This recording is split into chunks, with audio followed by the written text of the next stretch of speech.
Works. Say we're on there? Ah. All right, well, we'll test it out. Are we live? I don't know. I thought we were doing good. Yeah. It's spinning. Watch live now. Dirty Sports, episode 461. All right, let's do it. Let's keep our fingers crossed. Anybody who is live in here, let us know how the sound quality is. We've been having And the video quality. technical difficulties. All right, Praino. I'm ready. I'm ready. I was born ready. Welcome to the Dirty Sports Podcast.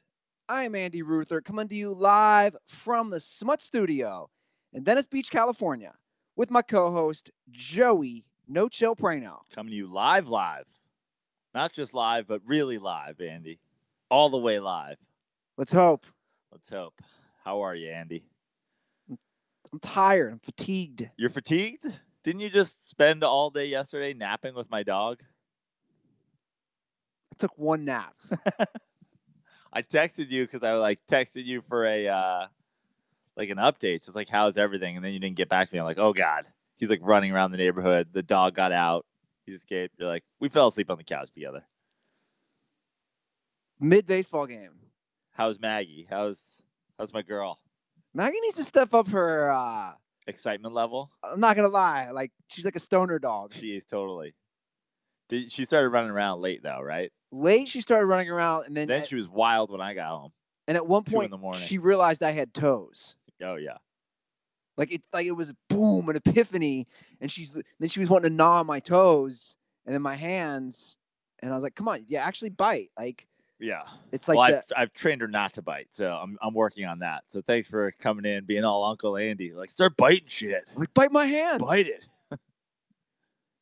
Oh, that's why she was being like she would slightly, very gently gnaw her teeth. Because she was getting a little snappy there for a while. We didn't go for a walk though. No, you can take her for a walk today. I'll bring her over. Bring her over on the leash.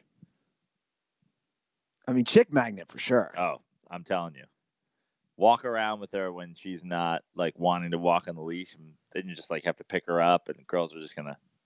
You're gonna end up putting chicks on the leash and dragging them back here. Like, I'll put the dog in the bathroom. Hey, I'm not mad about that. Yeah. So we got lots of sports to talk right now. Can't wait to talk lots of sports. We got tons of stuff to talk. I saw our boy Damo sent us like a message because today you have NFL game, Major League Baseball playoffs, NBA, and hockey. Got to get that hockey in there. The 4 majors. Also, Highlight. I believe they're playing Highlight down in Florida. Yeah. Lacrosse in New By the Hampshire. way, can I just say, it's that time of year again where all the sports are playing. And football, like, no one says anything. Baseball, no one says anything. There's a real divide once basketball, hockey season comes. The people who are like, fuck, NBA trash. They're my favorite people. I think of all the hot takes, that's my favorite. But what is that rationale on that? The rationale is, I mean, to be completely honest, the rationale is super athletes offend me. And I truly don't. I'd rather watch like it's the people who are like soccer. Let's just call it out. Yeah. Let's call it out when you say it's white people. It's unathletic white people. Yeah. Who like just like, oh, it's you know what I've noticed like a real criticism is like, it's just so lazy. Guys, here's the deal. When freak athletes do freak athlete things, it looks really easy. The reason hockey players skate like this is because they're fucking Ruther. You know what I mean? Hold on. I'm going to disagree there. Those guys are all athletes too. They're marathon runners. They're guys who run like the 800 meter. I would disagree with that. They're all fucking 5'9". They all look like they're going really hard. No, all the time. I have to bring Alexis in here for that. I don't think that's true. Okay. I think you're wrong there. Okay. They're athletes, dude. Yeah, they're endurance athletes. No, but come on. that do it for 2 minutes at a time. Are we really having this conversation? Like, look at me defending hockey. Have you ever tried to skate at the speed the way these guys move? Those guys are athletes. For upwards of 3 minutes consecutively. Before somebody else goes. Like think about that in any other sport. Yeah, exactly. How often do they play a basketball game 3 minutes consecutively without stoppage of play? Right, but football? How often in basketball are they like, look, we're gonna have the LeBron team, and then we're gonna have the other team, and then we're gonna have the other team because God forbid one guy would play. It's come on. I'm gonna disagree with you on this one, 100%, man. Okay, it's like soccer. I'm not saying, dude. Those guys are athletes too. Yeah. You lost me already, Praino. You lost me. They're athletes. It's just the idea. What bothers me is the idea, the calling out of like the idea that the NBA is some sort of like a lazy, like not exciting. It's like, guys, they're doing stuff they're doing stuff that nobody does. The only reason they're there is because they can do it and no one else can do it. I'm not disagreeing with you there, but I'm also saying these guys couldn't do, the NHL players couldn't do what the NBA players, and NBA players couldn't do what the NHL guys do. That's all I'm saying. You think they could? I think you think LeBron James or Kevin Durant's going to go out there on skates? I'm just saying. Here's what I'm gonna do. Again, just as far as athletes go, give me 50 randomly selected NBA players and 50 randomly selected hockey players, and then we'll do a decathlon. The top 50 that finish in that decathlon are going to be 40 NBA players and 10 hockey players, and the bottom 50 are going to be 10 NBA players and 40 hockey players. I don't know if it would be that one-sided, and I'm not saying that NBA players aren't arguably the greatest athletes. Look, I'm just saying, I think you're downplaying the athletic ability of professional hockey. It's cool, hockey great, players. Enjoy it. But you know what I never see? Like, I never see people going like, this is the ultimate like show of your hand. You never see NBA people going like, hockey trash. You never see it. You know why? Because no one gives a shit. Like, good, go play hockey. The defensiveness from the hockey fan out there of how bad and how dare people watch the NBA. It's like, well, everybody watches the NBA. Hockey's currently playing on fucking HGTV during the playoffs. Man, you are coming out hot against hockey. I just think I hate to see the fucking fan. It bothers me. It bothers me to see the troll fan who you're like, why are you so butthurt?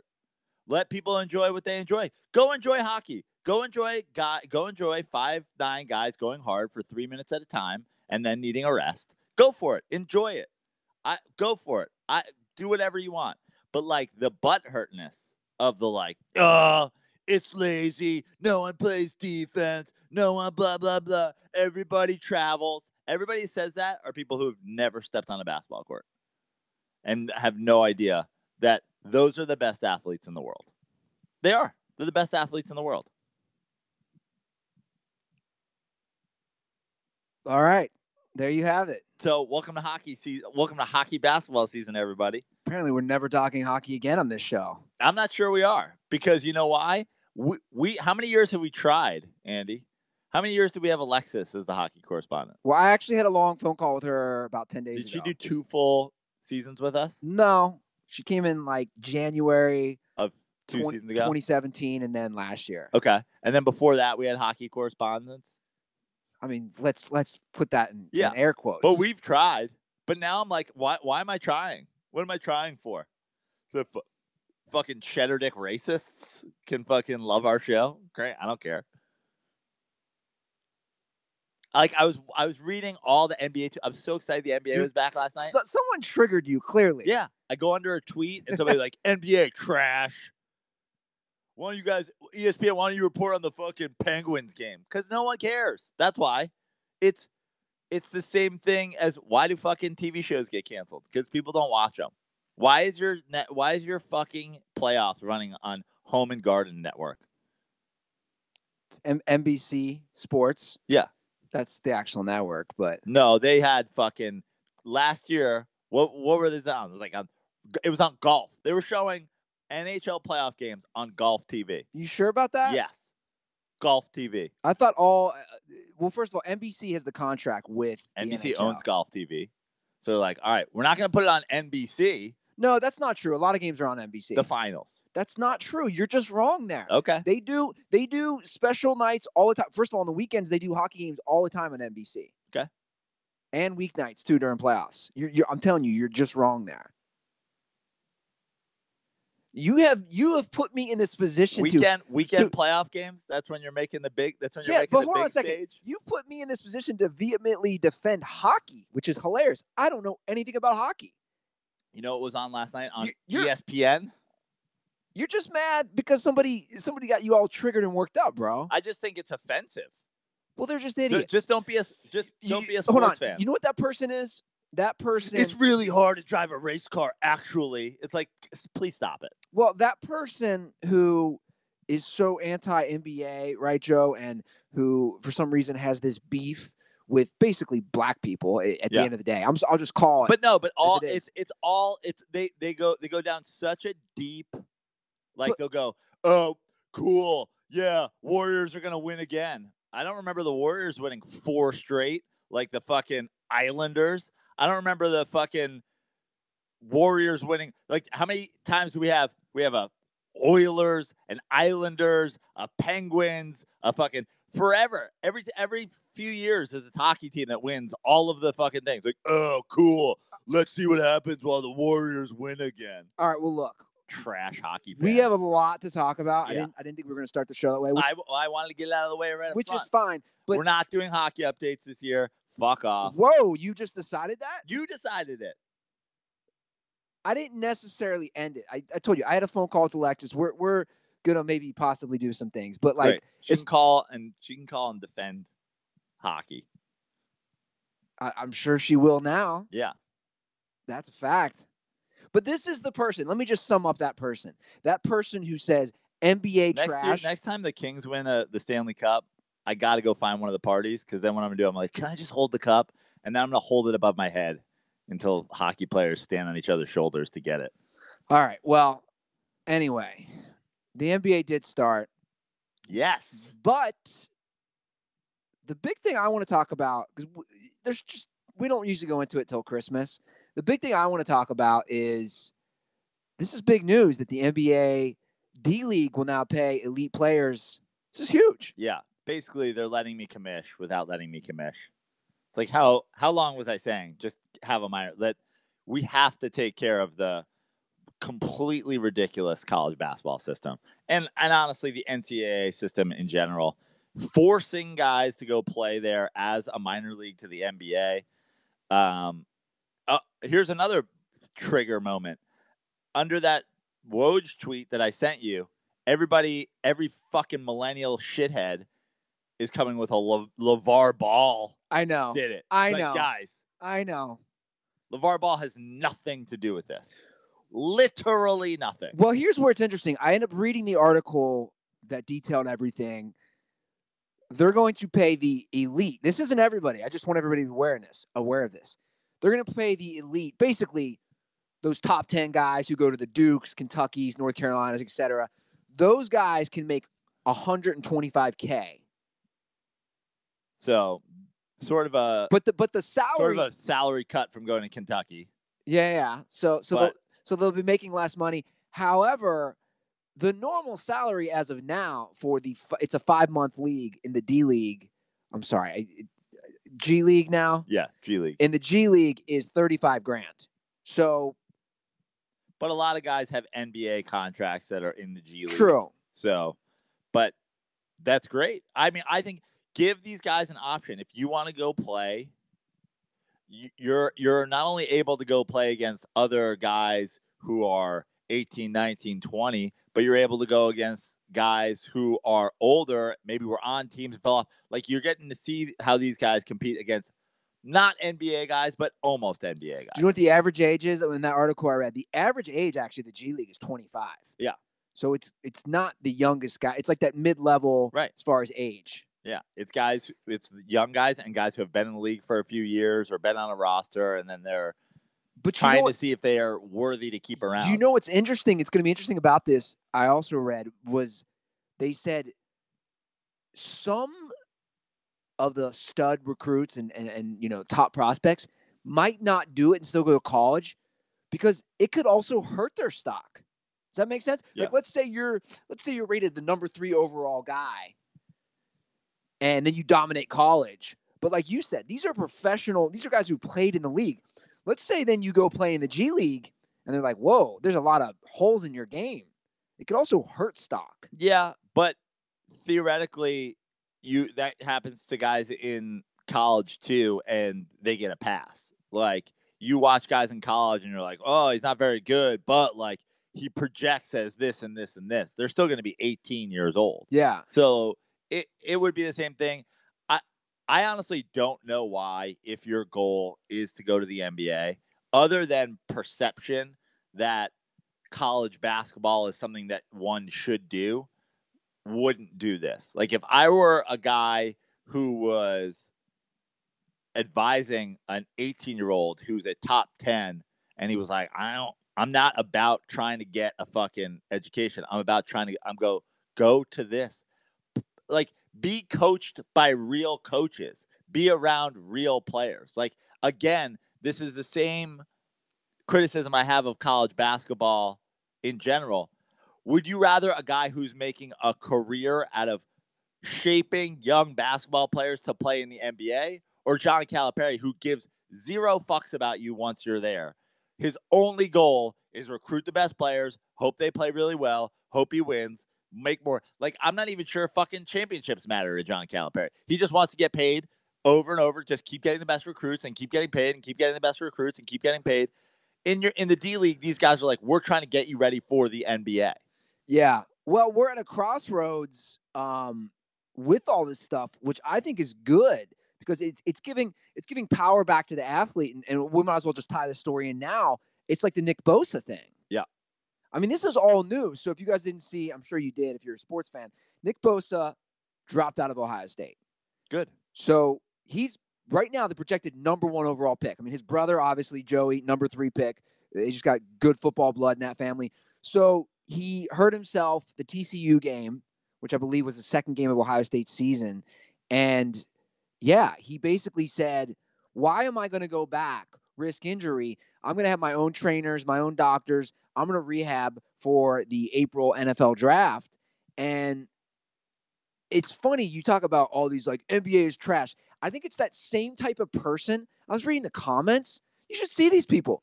Quitter. Fuck you, Bosa. I mean, again, this goes to as if Urban Meyer or Ohio State or the NCAA, as if they give a shit about Bosa. Of course he should do what's in his best interest. Right. Of course they don't give a shit about him, but here's what people that care about Ohio State football don't get is that nobody is there to be a fucking Buckeye. Exactly. Nobody. Not Urban, not the players, it's a business. Not the fucking equipment guy. They all have, it's all about them making money. Yes. That's it. No one cares. Only you care.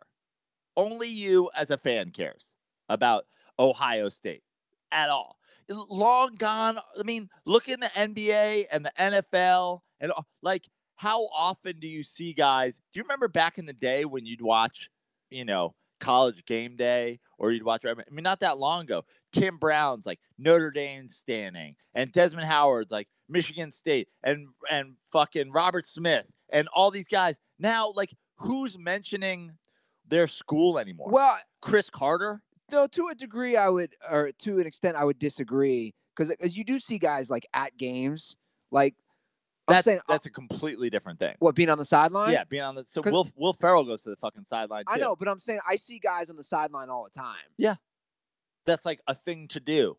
Like, oh, I remember when I was at Texas and fucking McConaughey was on the sideline. So now now that I'm Kevin Durant, I'm gonna go back. You were there for 1 year. How much did you really love Austin, Texas? Yeah. You're from Maryland. You went to Austin, Texas for 1 season, and then you left immediately. How much did you love being a Longhorn? Well, I think that is the point, is that, guys, if you're mad at like a Bosa or any of these guys who don't go to college for basketball or whatever it is, they have to look out for themselves. And you're seeing it more. I mean, you see it like, you even see it like, it's just so fraudulent. Like, somebody, like Kyrie mentioned Duke the other day. It's like, dude, you played 12 games. You played 12 games at Duke. Like, yeah.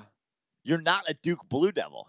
You're a fucking guy who used Mike Krzyzewski and the Duke program to be the number 1 overall pick. More guys are going to do this, though. And we saw, a lot of them, like Christian McCaffrey didn't play in the bowl game. A lot of these guys didn't play in the bowl games. I don't know if you remember, Jadeveon Clowney almost didn't play his last year. He said he was just going to sit out until he was old enough. I think this is a good thing that the NBA and the G League are doing, and hopefully it gets the ball rolling on other leagues. Yeah. Having a development program, whether it be regional. Okay, you live in Texas. Do you want to be on the Texans practice squad? Here's how it works. Like, because these guys are going to go into the G League, then they're going to be able to get drafted. They're not going to be any sort of, whatever. Like, they're not going to be some sort of property of a team. Yeah. I like it. Again, because it's giving more overall. It's giving more power to young athletes who have been walked all over. Yeah. They have the young athlete, the star, especially the star young athlete in football and basketball has been absolutely used and abused. And please don't come at me about this education shit. It's go talk to somebody who plays football at Alabama. Well, but that's my thing is you pick a fucking lane. Okay. If it's about the education, then no. If you decide you want the education. Now this is giving an opportunity to basketball players. You want money and you want to just play basketball? Go to the G League. You want to be a student athlete? Go to Duke. Go to Kentucky. Go to wherever. This idea that now you're going to be able to, why shouldn't these guys get paid? Why shouldn't they? They're earning so much money. No, fuck you. Well, now they have opportunities. Yeah. Go earn money. You want to earn money? Go earn money. I hope that this makes them come down even harder and more strict on the guys who go and try to get money to play at a school and not go to class. No. This is what we need. We need options. You don't want to be a student. You want to be an athlete? Go be an athlete. Yeah. You want to pretend that you care about Ohio State? Then go to fucking class. And yes, you don't get any money. You don't get any perks. You get a degree for playing football. That's what you get that you would not otherwise get. Go. Here are the 2 paths. Here's a fork in the road. Pick your path. We have to get rid of this blurry line of, oh, yeah, I'm just going to go and do it for 1 year and who cares? And it's like, no, fuck you. I think in about the next 3 to 5 years, especially, I think it's as early as 2022 when the one and done rule can be basically over. What I also don't understand, I've never understood, and there's really no explanation for it from like a legal standpoint, is why American athletes can't do these things. But if you're a foreign athlete, you know whatever the fuck you want. You're like, if you're a 15-year-old soccer player, Man U will sign you tomorrow. But if you're in the U.S., it's like, well, you got to go to school, or you got to do this, or you got to do that. Like baseball players, you have to get in the draft. Unless you're Dominican, then you could be on the Expos like Vlad Guerrero was when he was 11 and forged his birth certificate to say he was 40. And then they're like, oh my God, Julio Franco's 109 in the big leagues. Yeah, okay. Or is he? We have no fucking idea. It's all about control. That's why. Yeah, it's ridiculous. It's all. The NCAA is such a $1 billion business. It's all about control. That's all it is. Yeah. This is going to, I'm telling you, this is going to change everything. All these things happening within football and basketball will change the landscape in the next 5 years. I want to say, before we move on to Major League Baseball playoff talk, the Dirty Sports bump is real. Who got the bump? He got the bad Dirty Sports bump. Kobe. Oh, Kobe, he got the dent? He got the Ruther dent? Well, no, I would say the bump. We were whining, both you and I were whining how he's gotten this weird free pass. Yeah, but I mean, what, like, I didn't read the story, but I saw the headline. His movie's not in like a film festival. It's not a major thing, but it's finally something. Basically, an animation film festival dropped Kobe from speaking. All I'm going to say is this. This is what we were talking about. Yeah. Basically, they're saying, look, dude, you were charged with rape in 2003.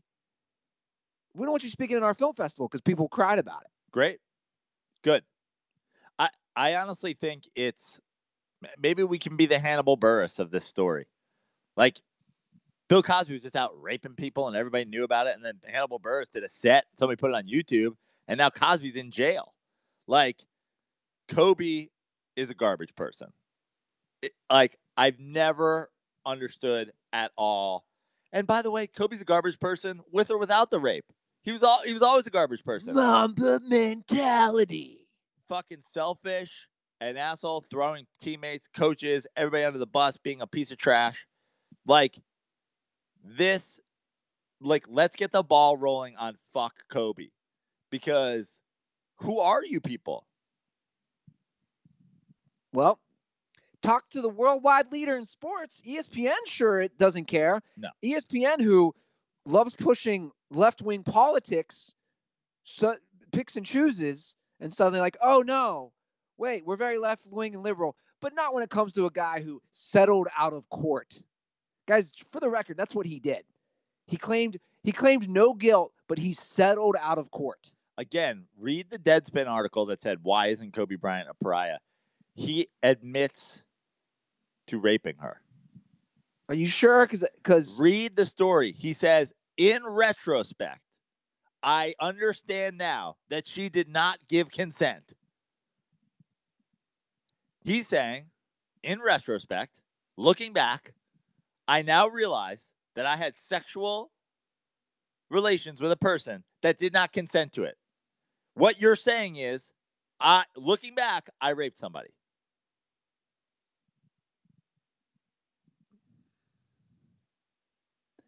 Well, we'll see what happens, but you're right. Maybe this is a step.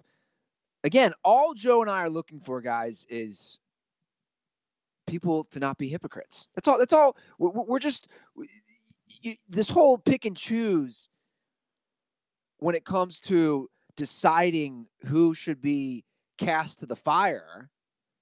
It just doesn't make any sense, and we're sick of seeing it. I mean, it's all over the place. I mean, we talk about being in comedy. I've said on numerous occasions, Louis C.K. is a fucking scumbag. I was off the Louis C.K. train before this even came out. I don't need to hear 11 different specials that you jerk off. We get it. You're a fucking bald ginger that has absolutely no effort whatsoever, gives no effort whatsoever to stay in shape. We get it. You jack off. I was already on the fucking backlash. But now people are going, he's not mentioning it when he goes on stage. He's not talking about it. He's not saying a sorry for what happened. It's like every time Kobe Bryant does a Nike commercial for the Mamba fucking pyramid, he's got to be like, I'm sorry that I raped somebody. Now onto the fucking thing. It's like he raped somebody. He didn't jerk off in front of somebody. He admits to raping somebody. Kobe. All right, baseball playoffs. You want to get to it? Sure. Not going how we planned, Praino. What do you mean? Not going who for the teams we were rooting for? Yeah, I mean, we were both rooting for the Stros and Brewers. Yeah, Stros are in trouble. Brewers are going back home. They have 2 games at home. I mean, you don't want to go back home down a game, but it is lined up as if they had won 2 at home and then lost 3 on the road. Like, it's the same thing. They have home field advantage. Sure. Kershaw's done. Kershaw pitched 5. So, you know, the Brewers certainly their backs, both teams' backs against the wall, but they've just got to win 2 at home. So the Astros have to win 3 in a row. Well, before we get to the Stros, let's talk about the Dodgers series. Okay. First of all, most recently, what do we make of Craig Counsell's move yesterday I kind of like to have Wade Miley pitch one batter? at first I didn't understand it and I wasn't a fan of it. But like when Is it cheap?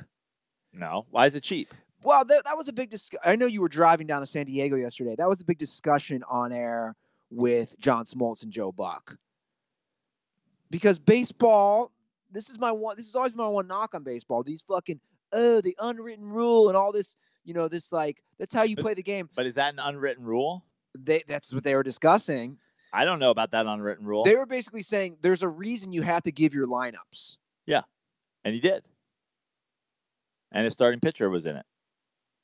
And he started. Well, Dave Roberts is pulling his guys after he's taking David Freese out in the second inning every I'm game. not saying it's a dick move personally. Right. I'm just saying what they were discussing. And it's this scenario of, well, then where does this lead? Are teams going to say, oh, these like are they just going to start changing everything up to basically play this chess match all the time now? Well, you can't do it, right? Like Miley was burned. When he came out of that game, he was done. There's no going back in. So if that game goes 17 innings and you need every hand on deck, like the game before went 13, who did this help? Didn't help the Brewers. Helps the Dodgers. You took one guy completely out of their pitching staff. Yeah. After one batter. The chess match is, and why I liked it a little bit, was Dave Roberts continues to move guys all over the fucking place, back guys, and but start David Freese every day, take him out in the second inning, out of the bench, completely out of his bench by the fucking 7th, playing the righty-lefty matchup to disgusting levels. And Craig Counsell realized that and goes, so if I start a lefty, is he going to fucking put an all-righty lineup? Because that giant fucking notebook that he carries around in his back pocket tells him that that's what he's supposed to do? Well, then why don't I do that? This guy's going to start game 6 for me. I don't love it because of the prep that you're putting your pitcher through. Like, how did Miley warm up for the game? How did the other dude warm up for the game? He's obviously not warming up in the bullpen prior to the game. Like, he's not going through a regular pregame. I mean, Woodruff ended up pitching pretty well. Yeah, he did. So in that regard, it worked. That would be what I would be scared about as a manager. It was like, I'm essentially having a guy start a game without him being able to go through a regular preparation to start a game. Yeah. Does that make sense? Other than that, I don't really like. If that had burned him out, I'd been like, well, that's what you get for fucking being like, just kidding, you're the starter, but you're not allowed to warm up. But other than that, I kind of liked it because in that series, Counsell's just going basically full bullpen games every game. He has to. Yeah, because the Dodgers are way deeper. Well, he's going full, but he doesn't have starters. Yeah, he doesn't have legit starters. His 2 legit starters that are left are Miley and Chacin, who are going to have 6 and 7, and they were the only 2 that gave him good games in the series so far. So he's having to go full bullpen games, and Dave Roberts is doing this react. I don't understand. I don't care if Dave Roberts wins the next 10 World Series. I don't understand his, dude, the Dodgers, let me ask this. Because you can see this with sports sometimes, any sport. Do they have too much depth, too much talent? Because when I watch those games. There's no such thing. There isn't? Because when I watch those games, I almost say, you got a lot of good players. Who the fuck do you play? The answer is very simple. Play a fucking starting 8 every day and then use your depth. Like, you can use your depth as the game goes on so easily. What the Dodgers can do, they could essentially be an American League lineup and have a rotating DH. They could have 8 guys, and every time that pitcher spot came up in the order, they could bat Kemp if it's a lefty. They can bat Jock Peterson if it's a righty. They can bat Max Muncy, if it's another righty. They can bat fucking Puig. Like, have a line. The idea, and I said it on Dirty Slides the other day after Brian Dozier had the big hit in game 3, whatever it was. Brian Dozier is the only second baseman on your roster. By definition, what position? Go to Brian Dozier's Wikipedia page. It says second base. He's a fucking... Play him. Play him at second base. Yesterday, guys are moving Chris Taylor from center field to left field to second base to right field to center field to... This is like... He's taking advantage of the depth he has, but it's just too much. It's like musical chairs. Yeah. With his lineup. Yeah. Yeah. It's, to be honest, it's in a way tough to follow. I'm like, what is happening here? David Freese.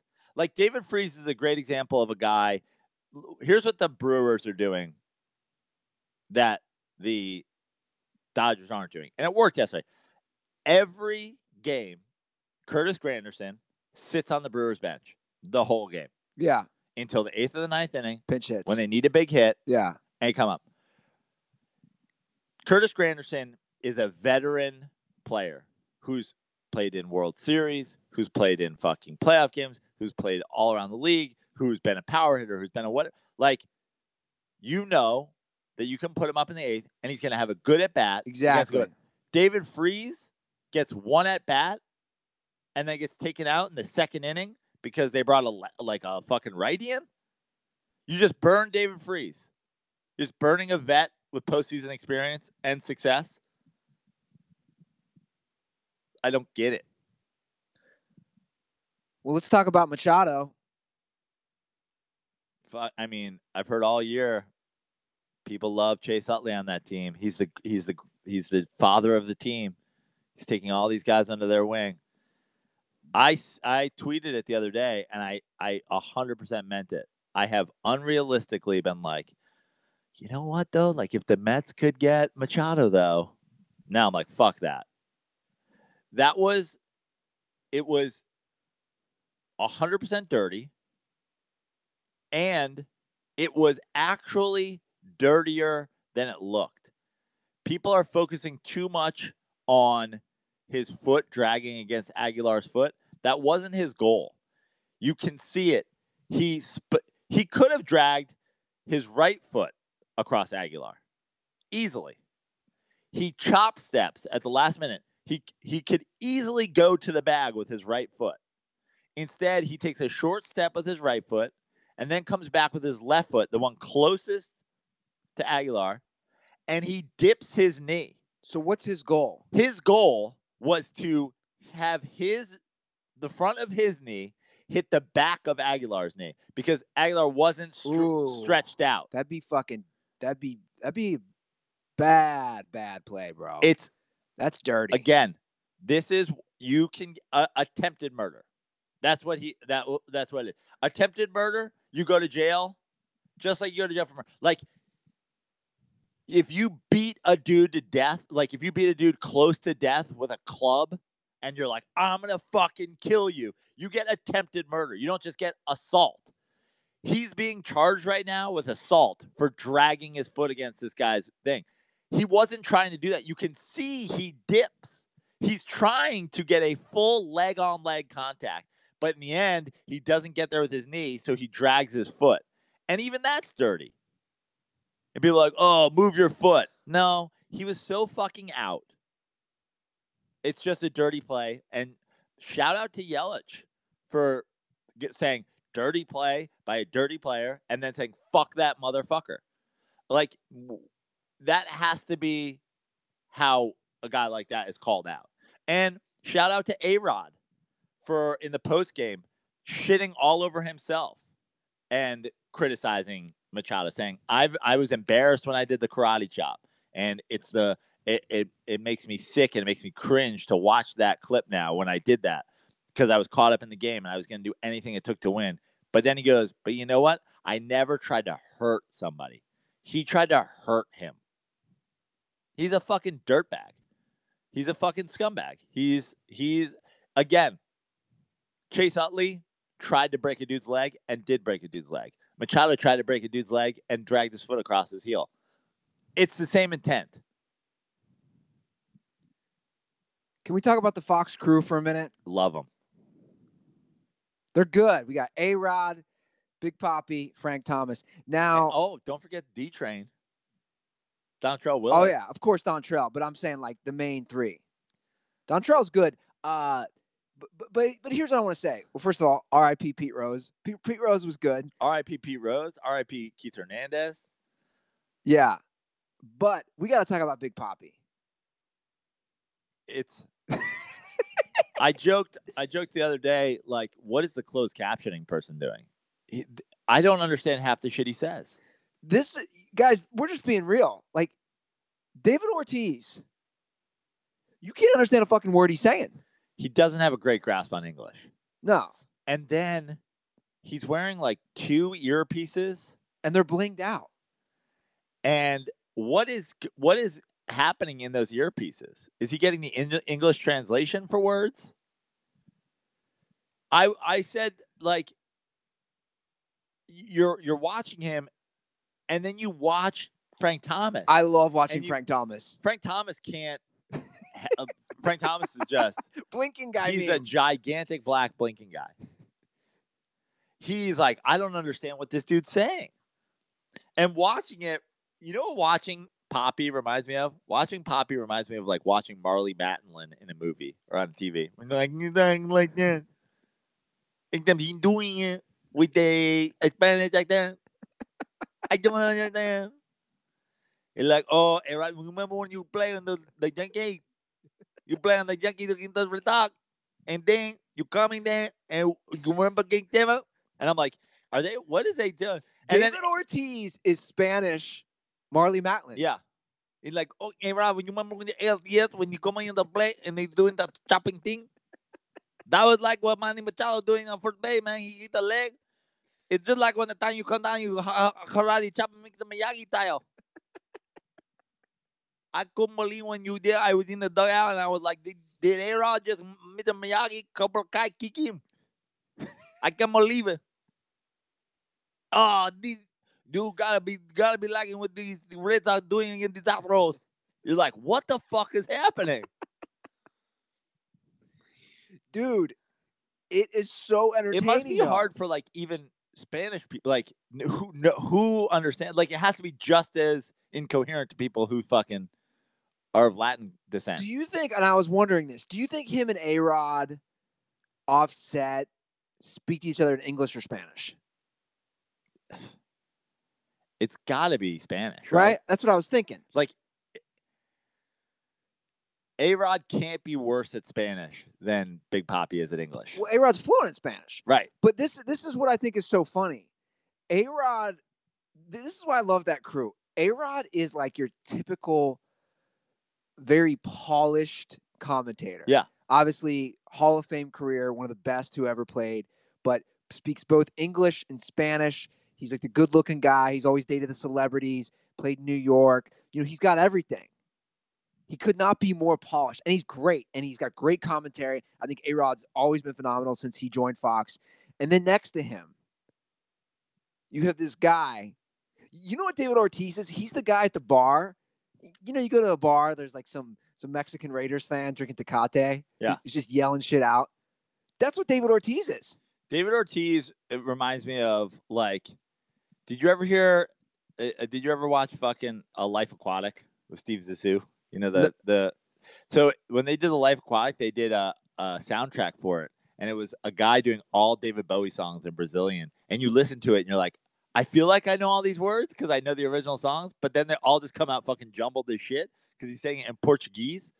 It like, when I watched David Ortiz, I'm like, what person was watching? Like, what person gave him an audition and was like, yep, gotta hire him. When I watched Pedro. Yeah, I was going to bring Pedro into it. He was saying ridiculous things that didn't translate properly in English. He's like, what? You want the gas? Buy a gas station.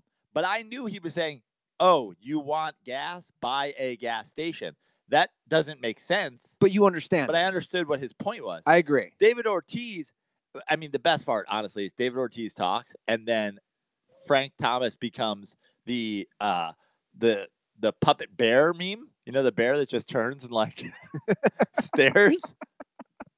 Big Hurt, you know you play the Big Hurt. You're right. I remember you play in the White Sox. You play Big Hurt. You go in there, DH designated hittering, and you're like, what the fuck is he saying? And Frank Thomas is just like, but you know what? This is what I think that was their angle. This is the only logical explanation. The person who hires David Ortiz to do commentary says this. We don't understand what the hell he's saying. Frank Thomas, A-Rod are not going to understand him. But it's going to keep people like you and me. I always watch the post-game show. I at least have it on in the background. Simply because I want to see the reaction of the crew when Big Papi speaks. Do you think that's their move? They said, dude, we're going to keep people around. We're going to keep the ratings high because people don't understand him and they love seeing Big Hurt give blinking guy meme. I mean, Big Hurt becomes just a statue. He's just like, he never knows when he's done talking. He never knows his point's done, you know? Dude, you know what the best part is? David Ortiz started playing ball in the States for Minnesota in 1997. Yeah. Look, guys, this isn't me knocking someone who comes from a different country. This is me saying this. He's been in America for 21 years. Yeah. Take yourself. If you went and you lived in a different country for 21 years, of course you'd still have the American accent. But, dude, I lived in Spain for 4 months. Yeah.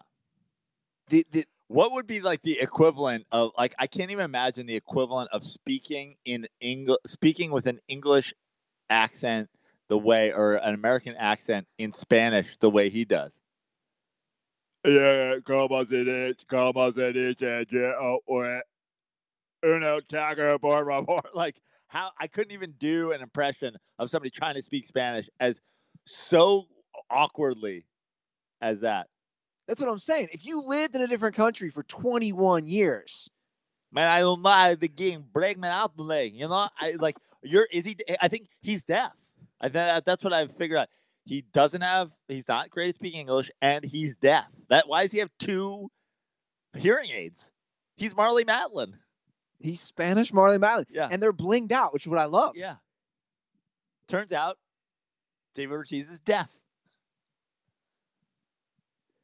I mean, I'm surprised the people of Boston understood him when he did his, this is our fucking city after the bombing. They didn't. He was just in the stadium, and they were like, and now David Ortiz is like, this is our fucking city. And they're like, yeah. These. So one more time for everybody to hear proper. This is our city. They're like, yeah.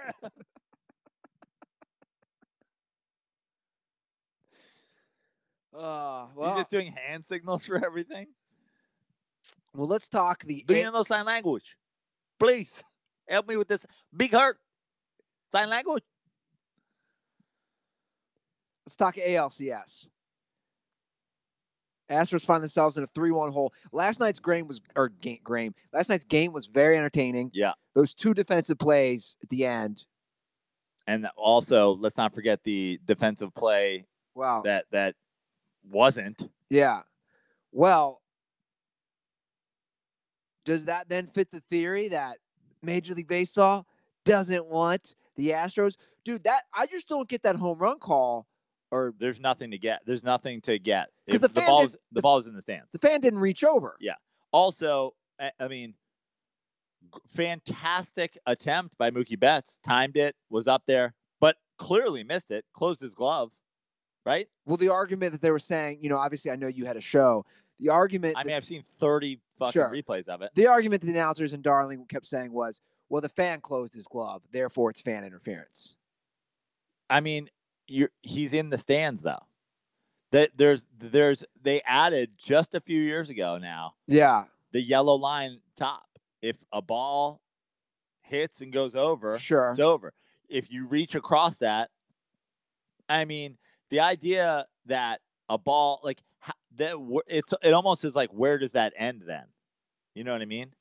Theoretically, where does that end? How deep into the stands can somebody go? You know who was tweeting all about that? Was Kate Upton. Yeah, because that's what she said. That why should there be any fans at the game if that's the issue? Yeah, have them 20 rows back. I mean, it's like that's why there has to be rules. And the truth is, if you can go into that's part of it. Go into the stands. If you go into the stands, you make a catch, great. But you're basically saying, because it's kind of confusing for me too. If you go into the stands, anything goes. If somebody comes into the field of play, then it's interference. That's interfering. But that's what I'm saying. If you go into the stands as a player, if you're a player going into the stands, right, and they're not going into your field of play, that's my point of as anything goes. But then it also becomes like, if you're going into the stands, like, what if somebody hadn't reached? What if it had just hit them? What if the guy's beer? Well, do you know what if he wasn't looking? Do you know what the problem is here? Again, I know you had a show, but I found this very interesting watching the game last night.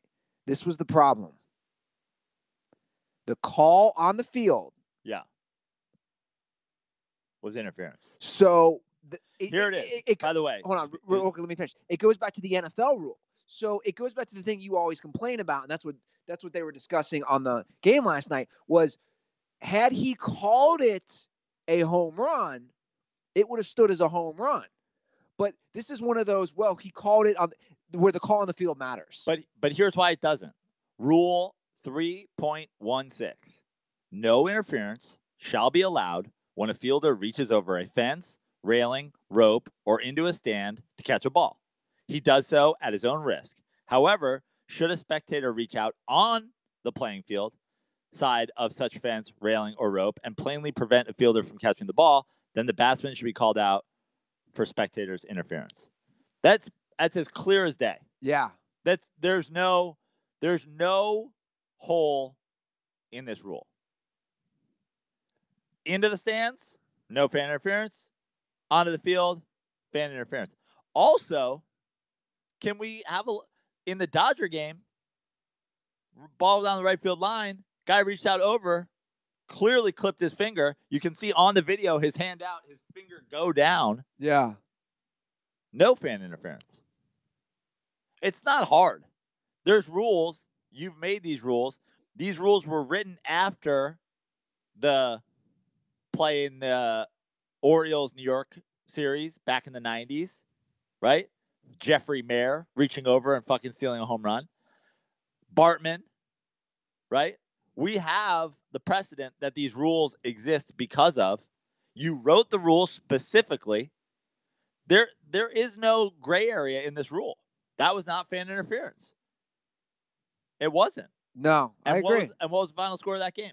8-6. And how many runs would that homer have been? 2. It's not hard. Yeah. There's no gray area. If you're a Red Sox fan, come at me. Tell me the gray area. Read that rule and tell me the gray area. There isn't any. He went into the stands. It begs the question, how far then, what if he had fucking climbed the wall, ran 30 rows back? Does somebody have to watch out for him then? No, you do so at your own risk. It says it in the rule. Now, I'm not making any excuses for the Astros. They're down 3-1. They're not down, this wasn't, but the huge difference between being down 3-1 and 2-2. They've got to win 3 games now. That's their first 3-game losing streak since August. But that being said, just get it right. It's not hard. You have replay. You have it in slow motion. Doesn't matter what your call on the field was. Blatantly shows that you blew the call. Eat it. The problem is with Major League Baseball umpires, more so than any other sport, they refuse to admit when they're wrong. These games, man, they're lasting so long because of this shit. These are that was like a 4-hour game last night. The Dodger game the other night was over 5. In the Dodger Brewers game, it 2 challenges in the first inning. They got to get that shit under control. I mean, the games are fun to watch, but it's like my tweet. I love, by the way, that's my favorite go-to tweet. I love tweeting out the chick in Game of Thrones when she's hot and then when she's old. Like, have you noticed? Like, that's my go-to. Yes, I have noticed. Like, and you know me, once I take a joke, I just will fucking bury it. So I felt watching that game. Literally, I took a nap with your dog. Like, not a long nap, like a 20-minute nap. I was like, oh, this game, fuck, I missed the end of the game. Nope. 8th inning. Yeah. Woke up. Those plays at the end were amazing. I mean, that catch that, Benintendi? I was going to say, no way I can pronounce his name. Benintendi? Yeah. Did I do it right? Pretty close, yeah. Benintendi? Yeah. Dude, he misses that. The game's over. They lose. Yeah. Bases were loaded. Yeah. I mean, highly likely. All three guys. The guys from first scores. All three guys score on that. Yeah. You know what I miss about the Astro Stadium? I miss the hill and the flagpole. I miss it. That was such a cool, unique thing. Yeah. It was just reckless and dangerous and nonsensical why they put it in there in the first place. I liked it, but that's exactly why I liked it. Yeah. Everything you just said, reckless and nonsensical. But you don't want, like, I didn't mind the hill. The flagpoles being out there was stupid. Why are you putting poles in the middle of the field?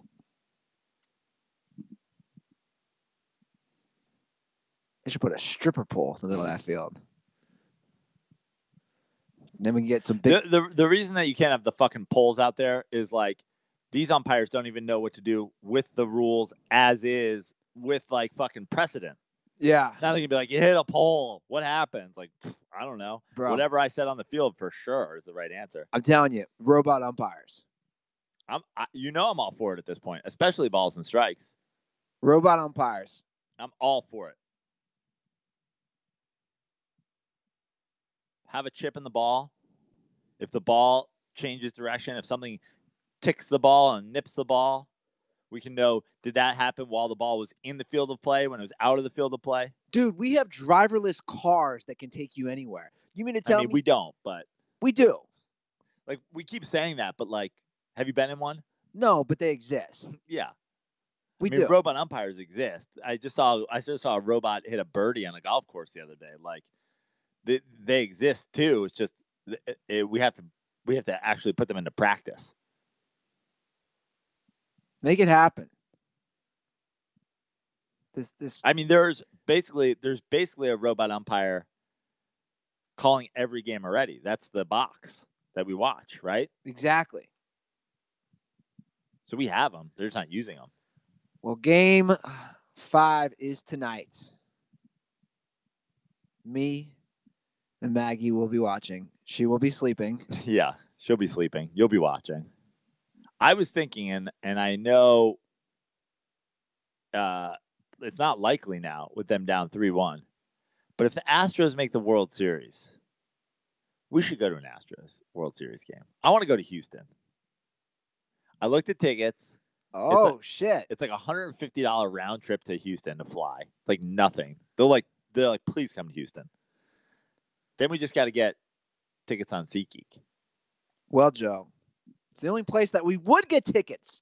In fact, I was on SeatGeek last night to get the final price for the Insane Clown Posse concert. Yeah. Now, I saw you tweet yesterday. Is anybody going with you? Did you get any? I saw a lot of just like, this is sad. I feel bad for you. Well, my friend Mike Nice, who wrote This Is the Saddest Thing I Read All Day, texted me instantly. He goes, this is the most amazing thing I've ever seen. And he goes, if I can make it, I will go down with you. He's like, I want to be a part of this. Who's Mike Nice? So I know him. He used to do comedy back in the day. And then I got reconnected with him because he's friends with my buddy Drew. They've known each other for years. So he used to come on Lance Bass's radio show. So he might join you in the Insane Clown Posse show? Oh, yeah. Where is it? In Anaheim? It's in Anaheim. In fact, he's got some other thing that he might have to do. He's like, if I don't have to do that, I'm 100% in. It's funny because every time you post about it or talk about it, I'm always like, well, I could go and then I'm like, no, that's the beauty of it. I absolutely don't want to go to an Insane Clown Posse show. Well, I won the bet. I looked on SeatGeek. Tickets are $56, but the best part is I get $20 off, right? DirtBalls, you guys can do that as well because everyone gets $20 off their first SeatGeek purchase. If anybody wants to meet me at St. Clown Posse concert, go on SeatGeek, meet me in Anaheim. Download the SeatGeek app and enter promo code DIRTY today. That's promo code DIRTY for $20 off your first SeatGeek purchase. SeatGeek Life's an event. We have the tickets, and they will be performing with what is it? Clownvis Presley? Yeah. Clownvis Presley? Clownvis Presley? Amazing. I have some surprises. I'm going all out, bro. I'm talking hair, face, everything. Aren't you worried at all that like part of the whole thing is like that they all like stab each other and shit and like mosh? Jesus Christ. I never even thought about that. That like people just be like, "Oh, what's up? Clownvis Ruther. Been expecting you. Been following you on Twitter." And then just like throws you off a balcony. Well, my biggest concern is that they know that I'm a fake juggalo. I don't think there's a. I mean, and then they beat me up. What is a real juggalo? Like, what would you have to do? Yo, bro, you can't be a real juggalo till you stab an actual clown to death. Blood in, blood out, fool. I don't know, man. I don't know, but I got beat up for being a fake clown at a insane clown posse show. You know what I'm worried about? I'm worried about you getting a taste and then being a posse member. Next thing you know, you're just a juggalo. You think I'm going to turn into a juggalo? I don't know, man. It wouldn't be the weirdest thing that you've ever pulled. Name something weirder I've done. You can't think of one. Turn into a juggalo. I don't know. I mean, let's not forget, you've turned, like, you've done 180s on a lot of things here on the Dirty Sports Podcast. Yeah, because I evolve as a human being. I know, that's what I'm saying. You're like, oh, it's ridiculous. I got to go to the fucking Clownvis Presley. And then next thing you're like, Clownvis Presley's actually pretty good. Like, kind of, like, I mean, if you like Elvis, I'm just saying, he's probably the closest thing to Elvis. Here's my approach. I've been really listening. I've been really getting into it. Clownvis is now on my workout mix. Here's my approach going into this. Next thing you know, you're doing the Little Beach workout and fucking clown paint. I am going in with an open mind. I really want to. I'm not going in with a negative mindset. I'm going in with open arms. I really want to experience this. You really want to embrace the posse. Yeah, because why am I going to go in like with a fucking stick up my ass? I want to go in. Because they're all lunatics that are adults dressed as clowns. But that's the point, man. Going to see a rap metal show? Embrace. Dude, you only live once, man. Going to St. Clown Posse concert. Where's Stanga? Stanga should be like, isn't he a low key posse member? Is he a former juggalo? Yeah, I think so.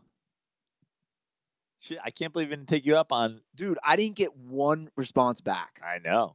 Which is pretty amazing. I thought, okay, for sure somebody's gonna go, yeah, I'll go.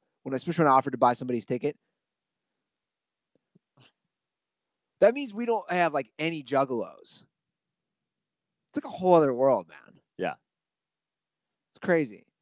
Well, that's a bet. Text your boy Sam Tripoli. Have him put it out to his audience. I feel like they probably have some Juggalo fans. You think Punch Drunk's got some juggalos? Yeah, I feel like they might. Yeah, I can see that. Well, that's last year's bet. This year, we got to get to NFL, Praino. You are in a big hole. 10-game hole. Over the last 2 weeks alone. 10 games. No one has ever faced a double-digit deficit. I don't think that's true. That's 100% true. You haven't gone back and checked all the weeks. Dude, I know for a fact. I don't have to go back. No one's ever been down. I'm not sure that that's true, because remember the first year when I lost? I was up huge. I blew it all in the last, 3 weeks. The Mike Smith? Yeah. Oh, he just got fired. Where was he? He was a defensive coordinator for the Tampa Bay Bucks. Bye. That's who you're firing? The defensive coordinator? All right. Yeah, but you're down 10 games. We've done 6 weeks. Now, obviously, there's 17 weeks in the NFL season, so you have 11 weeks. Yep. And I'm changing my strategy. I'm stop giving my. Every week I just give my take first. That's not true. That's just not true. Every week. That's not true at all, Praino. So now I get to play the Ruther game where I sit back and decide if I want to pick up a game here, pick up a game there. Really? Yeah, I got to go. I got to go into grind out mode. I got to go into hold the ball. It's never too early to start strategizing for the end of the year. Bro, I could strategize 100%. All right. But you also can't make me pick the games first every time. Whoever's up should have to pick the games first. What do you mean? You're up 10 games. So I should have to pick the games first? Whatever, 14 or 15 games that are being played? That's bullshit. But I don't really care because I trust myself.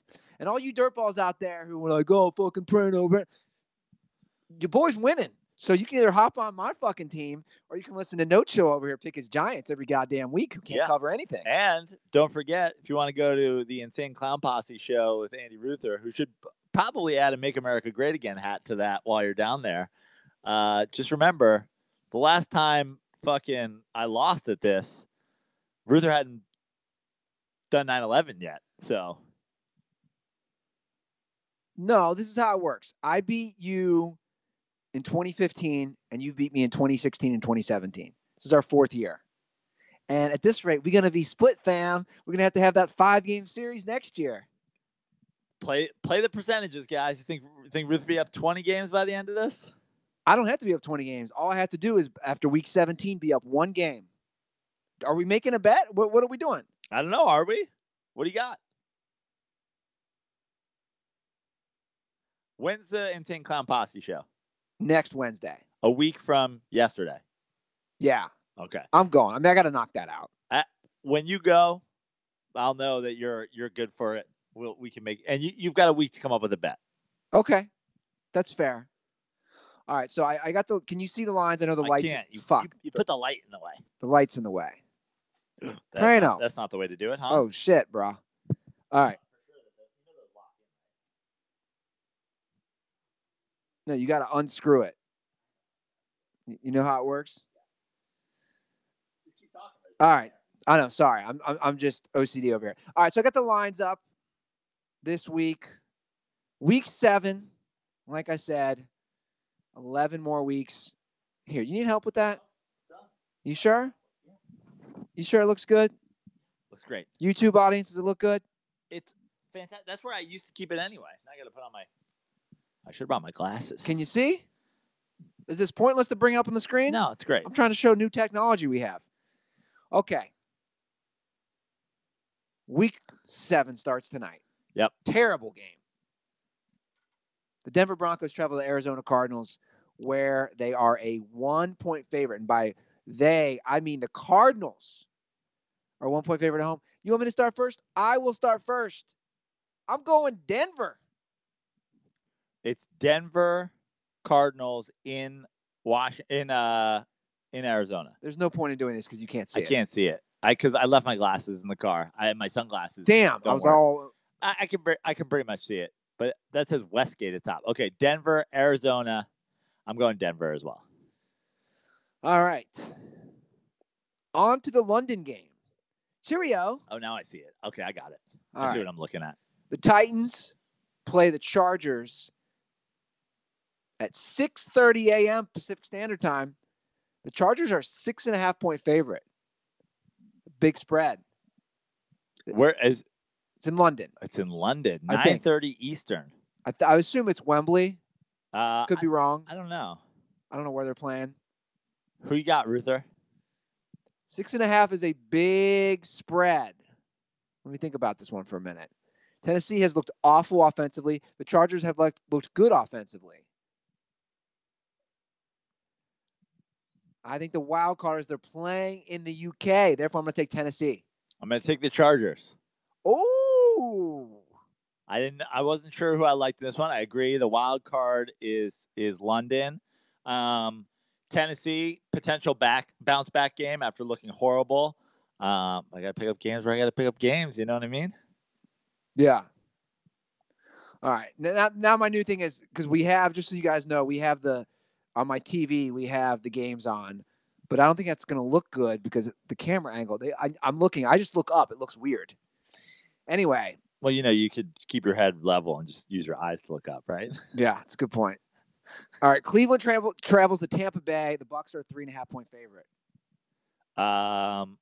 At Tampa Bay, you know what? I fucking think Cleveland is trash, but I'm taking Cleveland. I'm 100% taking Cleveland in this one.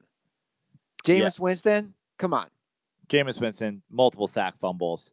Like, when you watch, like, I saw people defending the Jameis Winston, like, oh, he had 4. It's like his game that everybody's saying, like, oh, 4 TDs. Like, this was just what Ryan Fitzpatrick was doing for weeks. When you also have to be aware of garbage time. Yeah. You know what I'm saying? Like, any garbage time touchdowns, you just got to remember that. It's a stat pattern. All right, so we both have the Browns there.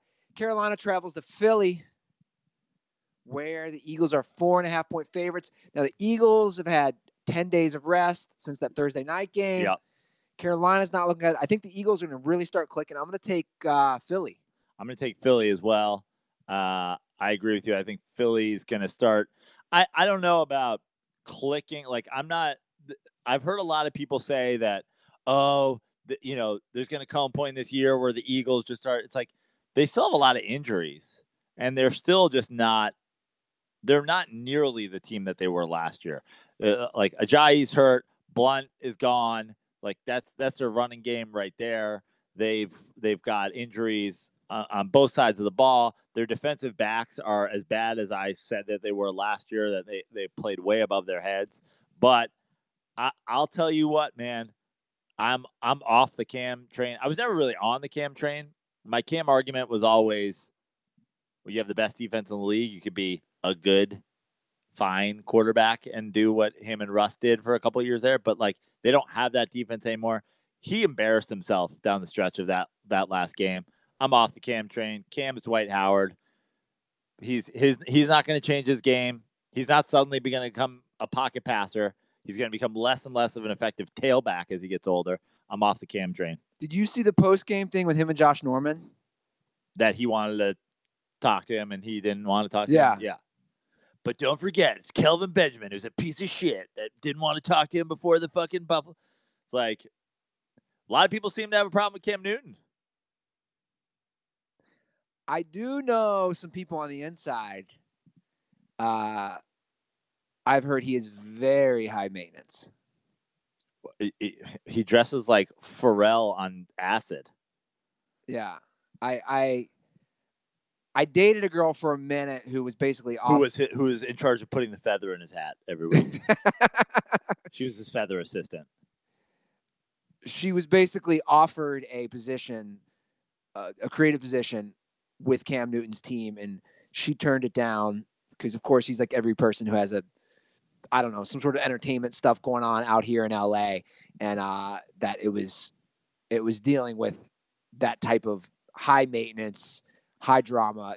That she didn't want to take that job. You know, it goes back to the same thing that we've been talking about, like with, I know everybody wants to be taking shots at Odell every week because he's punching a fan and kicking net and all that. How much different is that truly than your team's down and you're this guy?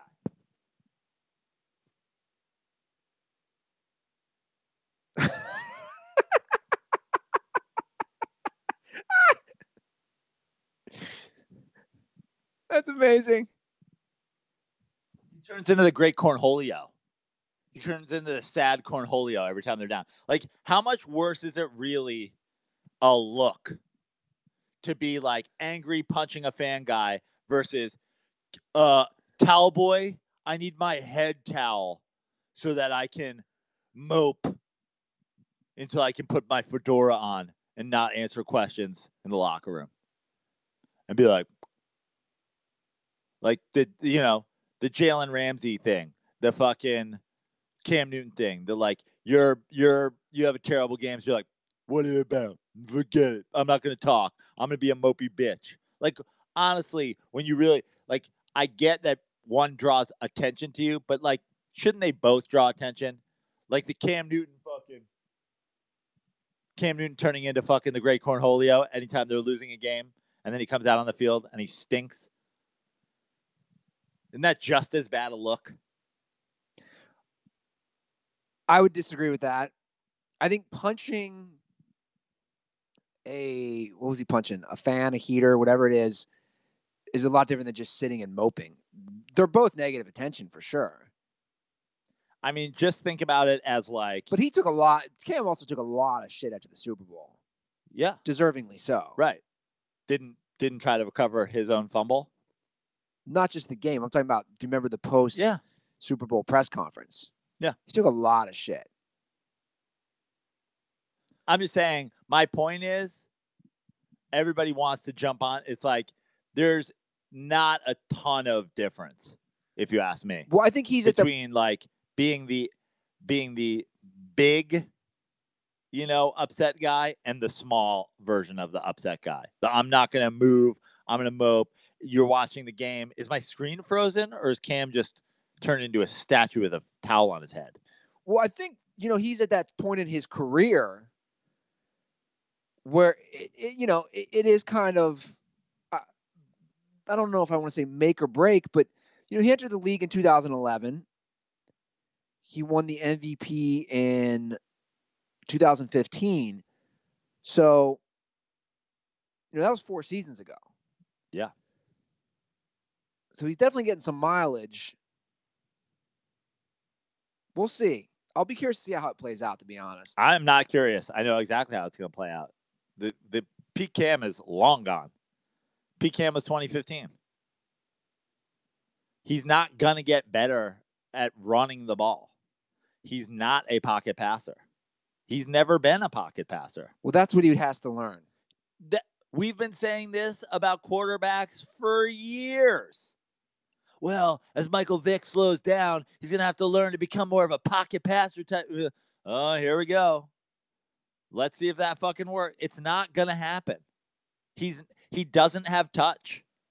He doesn't. He has a great arm. I think Russell Wilson's evolved his game into more pocket passing. He still runs a lot. He's evolved his game. But he was never, again, the thing with Russell Wilson, they were never designing runs for Russell Wilson. They were never doing it. Okay, fair enough. He was always scramble guy. What he does, the problem with Russell Wilson's game as opposed to Cam Newton's game is Russell is quick to take that ball down, in my opinion. Again, I've said this multiple times. I think he knows he's elusive, and instead of sitting in the pocket and delivering, he's like, oh, time to go. And it's like, man, it's that half a second that's the difference between you taking a sack or taking a 2-yard, turning a sack into a 2-yard game versus those guys who just stand there and deliver. That's exactly what we're talking about, what I've talked about with Eli Manning. 38-year-old Eli Manning is now, I'll just check down. And it's like, for years, that was the beauty of Eli Manning. Good, bad, and different. He's going to fucking take that hit, and he's going to throw the ball downfield. And Cam Newton is never that. Cam Newton has always been, I'm going to run off tackle, or I'm going to fucking, I'm going to throw the ball. But he's never been a great passer. No, I agree. All right, let's move through these games. The Vikings travel to New York to face the Jets. The Vikings are a 3.5-point favorite on the road. Who you got? I know some people are buying into the Jets hype. They've won a couple games. Minnesota has bounced back, won a couple games. I think Mike Zimmer is too good of a coach to allow this to be a close game with a rookie quarterback. Therefore, I'm going to take the Vikings on the road. I'm going to take the Vikings as well. I think the Vikings are better than they've looked. I'm not on the Vikings are a contender train, whether their defense becomes the defense that they were the last couple of years or not. I have been open about it for a long time. I think Kirk Cousins is grossly overrated, and but I think that the Jets are not as good as they have looked against certain teams, and I'm going to take the Vikings. All righty. Next up, Detroit travels to Miami.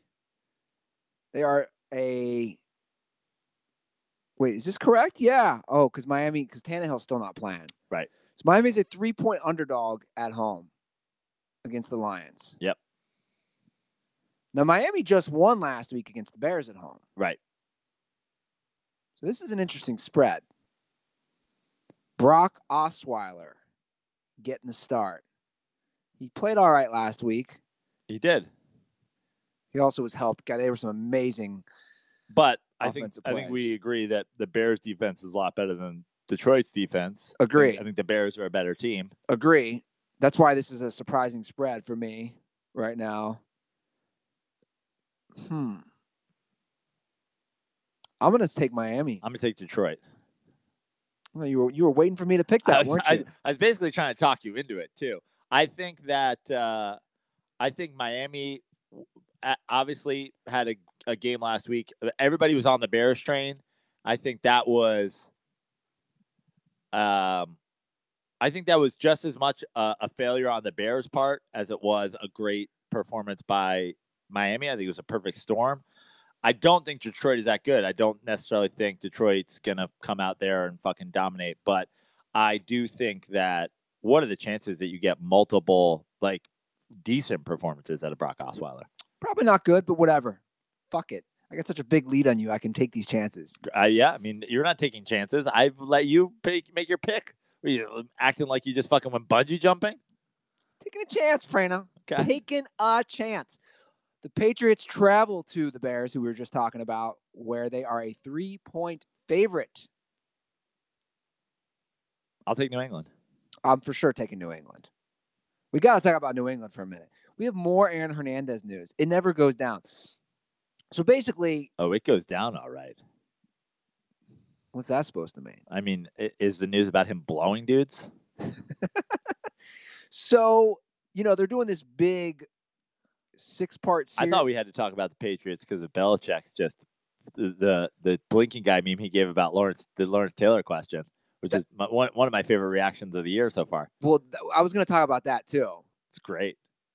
They brought up Khalil Mack. Honestly, I don't want to even defend the report, but Khalil Mack is the closest thing we've had to Lawrence Taylor, and as far as I can remember.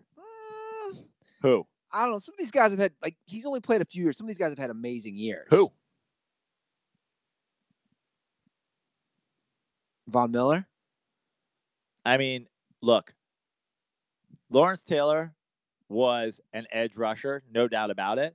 But Lawrence Taylor did a lot more than be an edge rusher.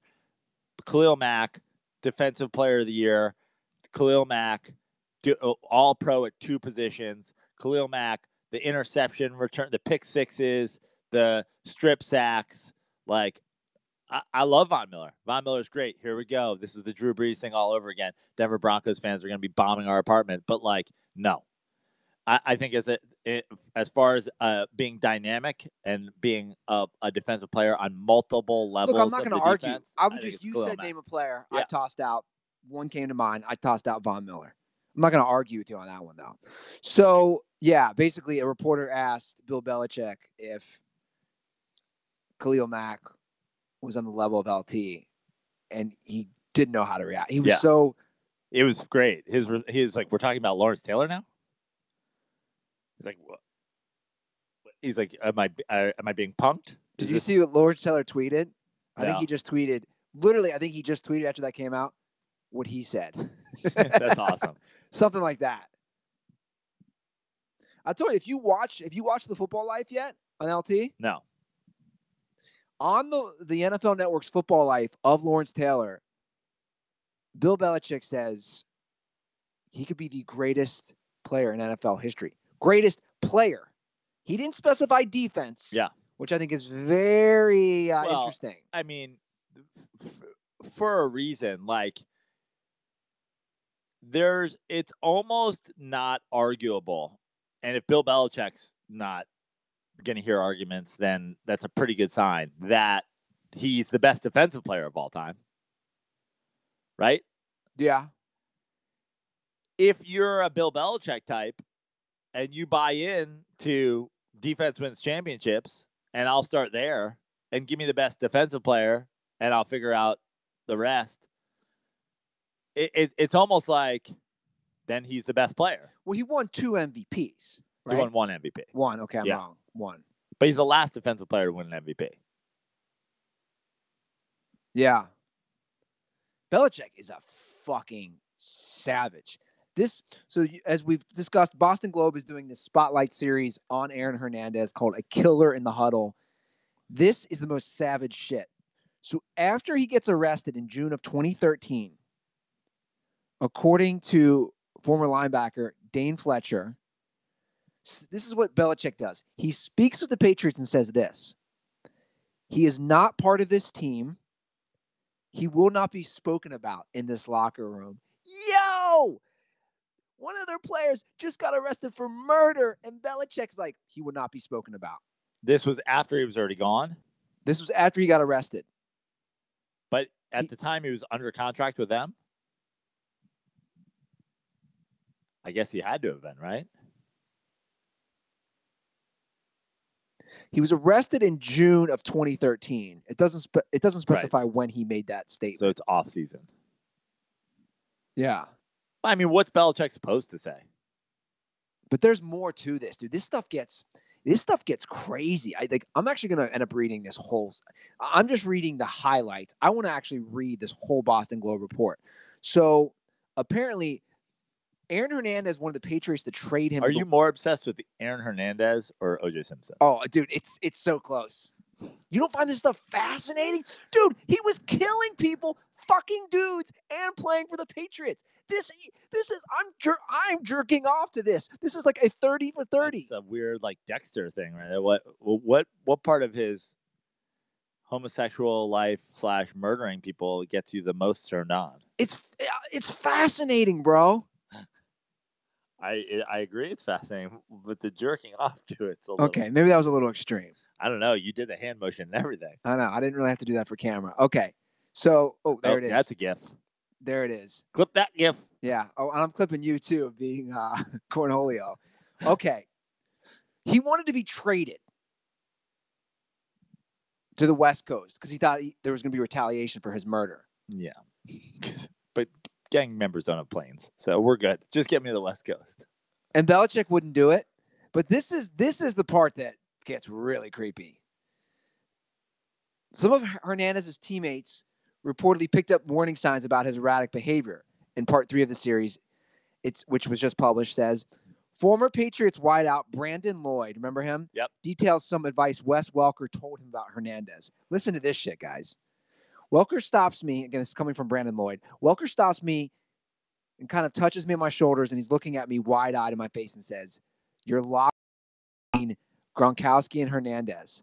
I just want to warn you that he's going to talk about being bathed by his mother. He's going to have his genitalia out in front of you while you're sitting out on your stool. He's going to have his towel and try to dry off in front of you while you're sitting at your locker. He's going to talk about gay sex. Just do your best to ignore it."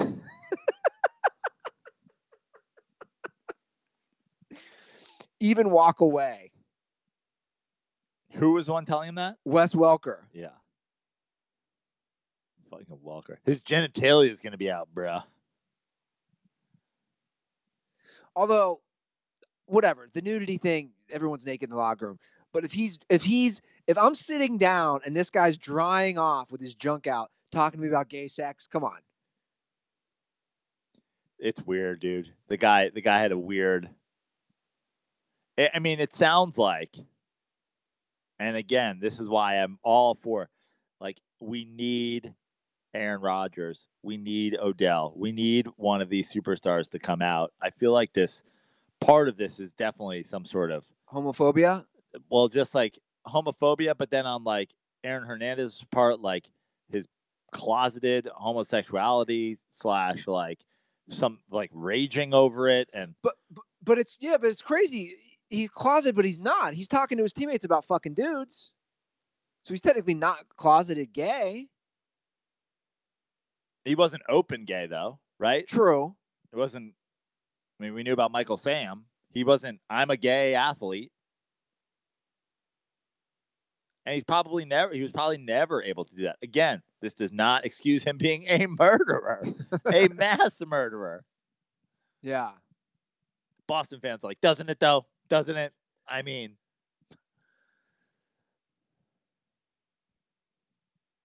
dude, it's fascinating. Or even go back to college. Him playing the same team with Riley Cooper and fucking Tim Tebow. Yeah. With Urban Meyer as the coach. You tell me you're not fascinated by this Aaron Hernandez shit. So, like Tebow sending Urban Meyer texts about being raped by Aaron Hernandez. He's like, I don't know how to use a phone. I don't. Me no understand texting. Throws his phone While away. Riley Cooper's like, I walked in the locker room and them queers was having sex. I walked the fuck out of there. Yeah. Like, man, them fucking Latino fellers and their fucking dudes. I walk in, If I'm gonna watch fucking dudes fucking in the locker room, better be 2 white dudes. God, fucking queers. He's probably got one of them rainbow flag tattoos. He's got all them tattoos on his body. You should get him a rainbow flag because he's a fucking homo. I think Aaron Hernandez might be more fascinating at this point. He is. There's just so many layers of his story. Murderer, closeted homosexual, played with all those guys at Florida. Then he played for Bill Belichick and the Patriots. The wild card in this, and I've said this about the OJ thing too, the wild card's always the CTE, man. Like, take all that, mix it up, pour in some CTE. You got yourself a bomb, bro. Yeah. It's a good point. All right, let's move through these games. Buffalo travels to Indy. The Bills, I do have something to say about this one. The Bills are starting Derek Anderson, who they signed last week. That's right, guys. Derek Anderson, the same guy who has started 4 games in 7 years. This is former Bengals quarterback from the 80s? You're thinking of Kenny Anderson. Oh, Kenny Anderson. Oh, Yeah. okay. This is the wide receiver from the Rams, the late 80s, early 90s. No, that's Flipper Anderson. Yeah. What? This is the kicker? This is the That's Morton Anderson. Okay. I don't know who we're talking about. Yeah. Who? Derek Anderson. Oh, is he the one that played on the Panthers? He was Cam's backup. Oh, right. Okay. He's young enough to still play in the NFL? He was on vacation when he got a call. This is a fact. On vacation from playing in the NFL. Correct. Right. Again, he has started 4 games in 7 years. So he's average. So he's well rested. So he's well rested. It's going on. Unlike Wade Miley yesterday, they almost pitched on short rest. He's on 700 days rest. Let me just go through the Bills right now. Let me just go through this whole process that they've completely fucked up. They draft Josh Allen. Before that, they had signed A.J. McCarron. A.J. McCarron does not have a good preseason. Okay, whatever. He doesn't have a good preseason. They trade him to the Raiders. They decide Nathan Peterman is ready, and Josh Allen gets hurt. Let's not forget they got rid of Tyrod. Oh yeah, who started their playoff game last year. That's a good point. I hate to go down this. I hate to beat a dead bush, as you would say, but how bad is Tyrod Taylor? How bad is Tyrod Taylor that they were like, McCarron, Peterman, Anderson, we'll fucking figure it out. So now Derek Anderson is starting. I'm talking about beating a dead bush, but I have to bring it up, guys.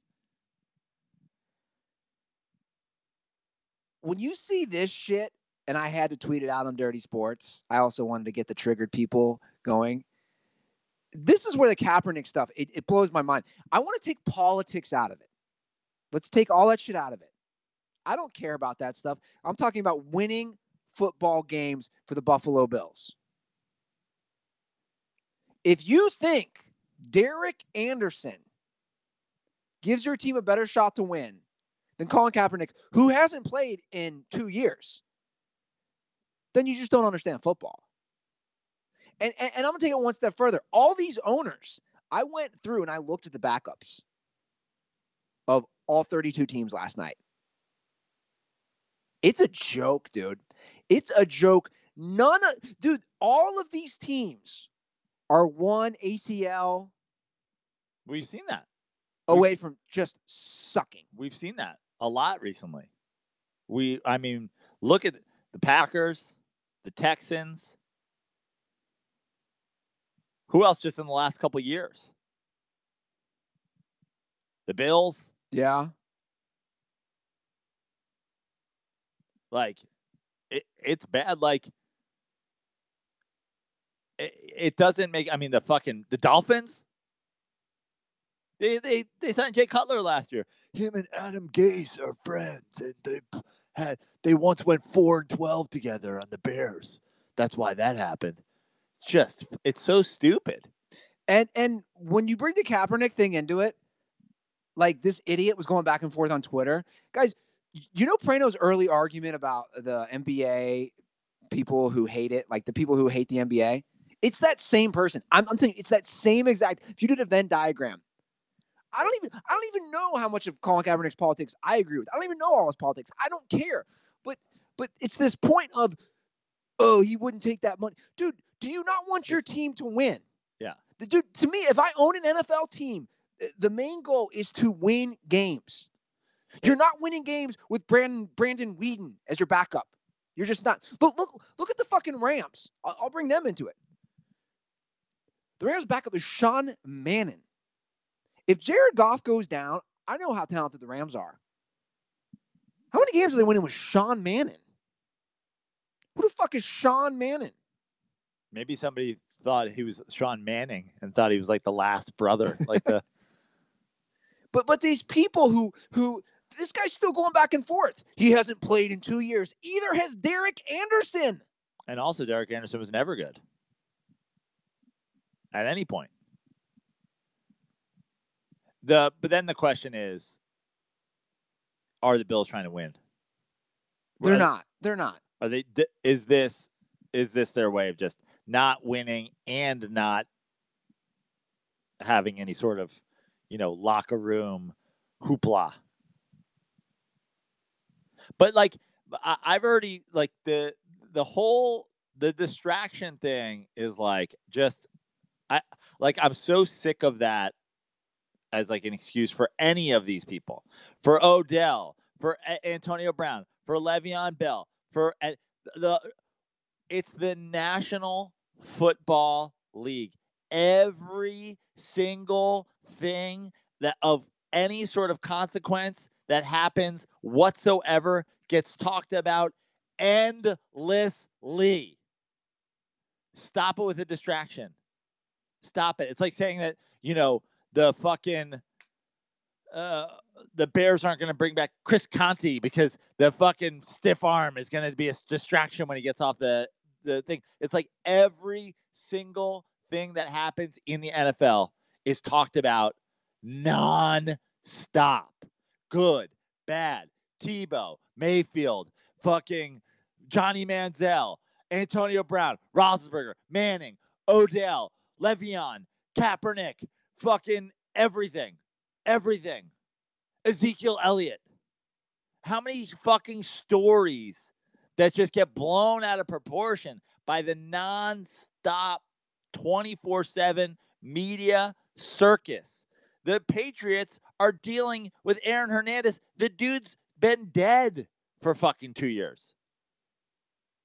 It's nonstop. This distraction thing is such a joke. It is a joke, and I agree. And it's just people who hate his politics. And again, I don't give a fuck about that shit. What can you do on the field?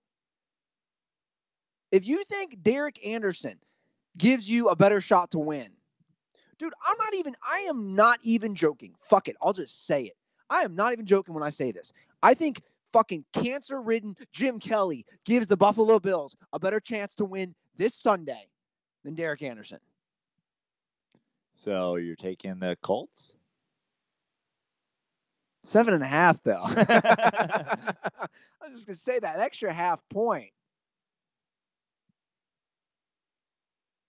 God, are the Colts going to win a game by 8 points? I don't know. Are they? Out of my spite for Buffalo, I'm going to have to take the Colts. I'm going to take your boy Derek Anderson and the Bills. I'm taking the Bills. You're taking the Colts. God damn, you're goading me into these. Okay, Houston at Jacksonville. The Jags are a 5-point favorite. They're not looking good. I'm taking Houston. The Jags are a 5-point favorite. It's in Jacksonville.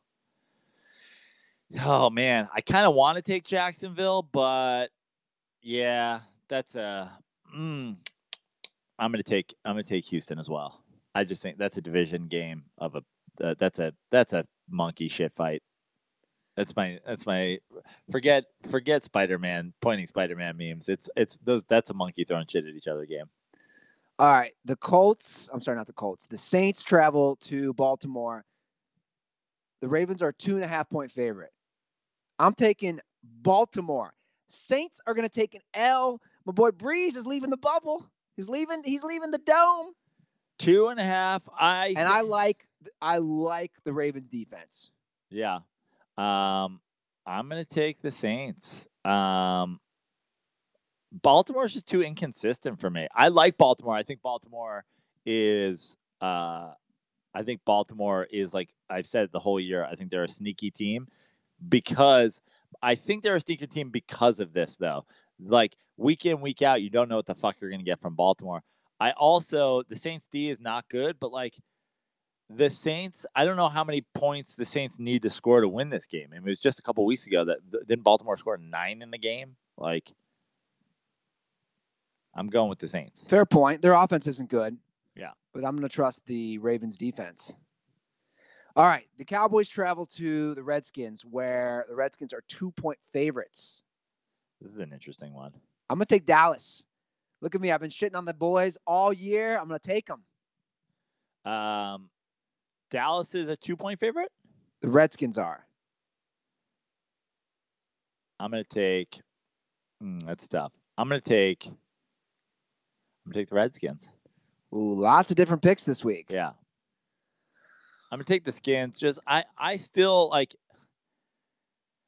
the problem with me and picking this year is like I could tell you without a doubt the teams, like I don't know how to pick. Like I just don't think either of those teams are good, and I don't know what the fuck to do. Like most games I look at it, I go, this is a shit fight. Like I think that Dallas's win over Jacksonville is like a complete like aberration. I don't think they're that good. Washington, I think that they're like they're the typical Alex Smith team. Like you never know what the fuck you're gonna get. He's never gonna play great. He's never gonna play awful.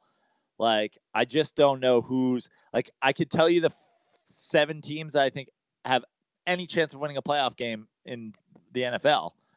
And other than that, I don't know what to do. Like these games between shit teams, you're like, shouldn't it just be a shit game? And then one team comes out and just the Dallas beating Jacksonville that bad, like makes almost no sense to me. And I don't think Jacksonville's that good, but I just like, how does it fucking happen? I think there's bad. I think what happens in the NFL these days is when we talk about these good coaches, good schemes, when you have mediocre to bad coaches and bad schemes on any given Sunday, you could just get like your shit pushed in. Yeah. It is tough with those games. Basically the AFC South and the NFC East. Yeah, exactly. It's those two divisions. You're like, who do I pick? Okay, the Rams travel to San Francisco where they are a 9.5-point favorite. Now, San Francisco looked very good in Green Bay. Yeah. 9.5 points is big. 9.5 is big.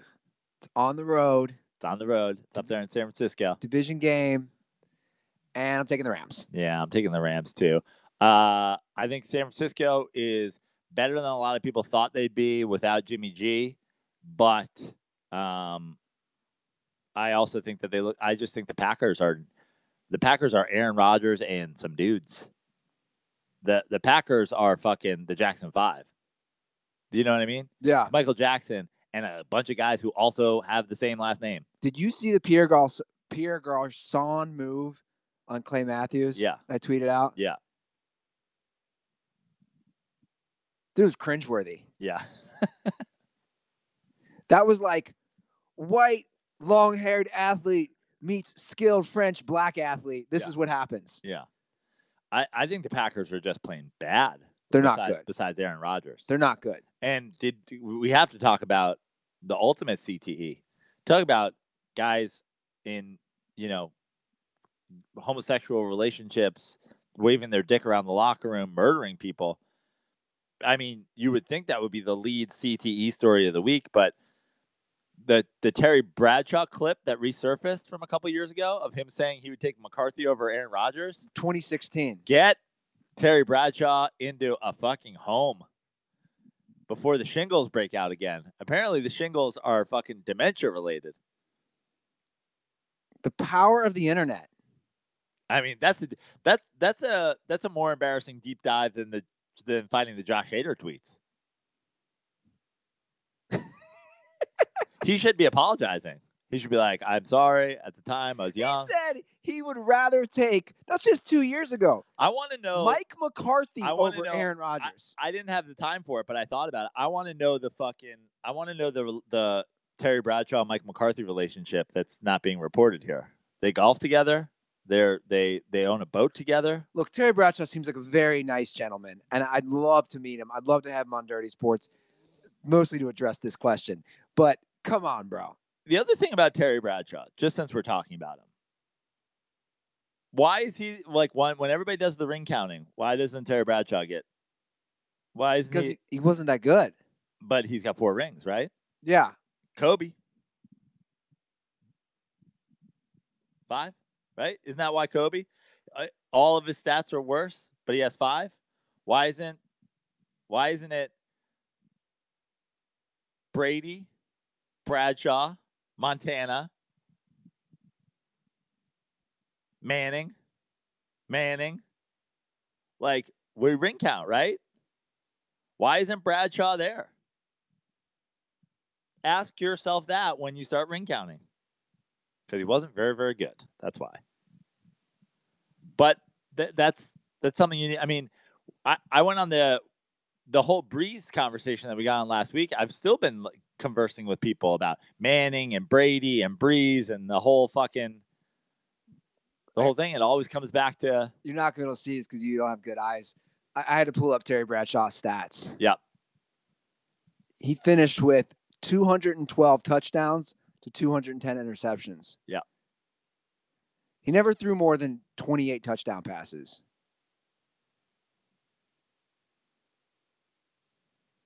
Very high volume interceptions. Yep. He finished with 27,989 career passing yards. And what's Breeze at right now? 52,000? Something like that? Breeze, it's like 70,000. Is he? Yeah. Jeez. Yeah, it does show a hole in the whole ring counting thing. All right, let's move on. The Bengals are 6-point favorites. I'm sorry, excuse me. Underdogs at Kansas City for the Sunday night game. 6 is a lot. It's a lot. Now, KC, are they going to just bounce back and look amazing? I mean, bounce back. Did they not look amazing against the Patriots? I think 6 is too much. The thing is, the Bengals can score, and KC doesn't have a good defense. Yep. I'm going to take Cincinnati. Great. I'm going to take Kansas City at home. I think Kansas. I don't think it's a bounce back game. I think it's just Kansas City is more talented and better. And like the difference between think about what you're saying is 6 is this is a field goal game. Like at the end of that game, they were scoring touchdowns in bunches. 6 is a lot because Cincinnati's defense is better than the Pats' defense. But yeah, I'm on the this is the thing for me. I don't think Cincinnati's very good. Offensively, they're pretty good. Although, man, is Giovanni Bernard playing? I think he's a huge difference maker for that team because him and Mixon together are pretty good. I'll still stick with Cincinnati. Okay. All right, and you boys. Oh, talk about a dog shit Monday Night Football game. The Giants travel to Atlanta, where the Falcons are 4.5-point favorites. This could be a shootout. It's hilarious. How are the Giants getting involved in a shootout suddenly? Because Atlanta's defense, brah. Yeah. Well, we've played some bad defenses and we haven't scored. They've scored 30 points once in fucking 4 years. I'm taking Atlanta. Oh, wow. It's easy for me. I said this going forward. It's once their season's over, and I believe that their season is now over. Okay. They're not showing a lot of fight. I'm going to take the Giants then. Wow. Little role reversal. Those are the Week 7 picks. Okay, do we have any time for calls? Yeah. We have some time for calls? I don't know. How long are we in? About an hour and almost hour and 48 minutes in, bro. Couple calls? Sure. Before we do that, Joe, I want to say I love your outfit today, courtesy of our friends at Flag and Anthem. Full Flag and Anthem t-shirt, shorts. The only thing I'm not wearing Flag and Anthem is my Astros hat. Yeah, I love this. I love their pocket tees. Talk about that hoodie. Dude, I seriously do have to talk about this hoodie. This hoodie that I ordered, I think it's like the Orion hoodie or something like that. The strength of it. It's not like it's not a H&M like Gap like hoodie. It's thick. It's substantial is the word they use on their site. It's substantial, has a thick zipper. It's like multi-layered. It might be the best item that I've purchased. I got to say, my last order, if I was living in not LA, my last order would have been the most fire order of all time. A thick hoodie, a thick flannel shirt, and I got a corduroy jacket with the fur collar. That's the shit Arnold's biking around Venice in every morning. But a corduroy jacket, fur collar, a thick flannel, a thick hoodie.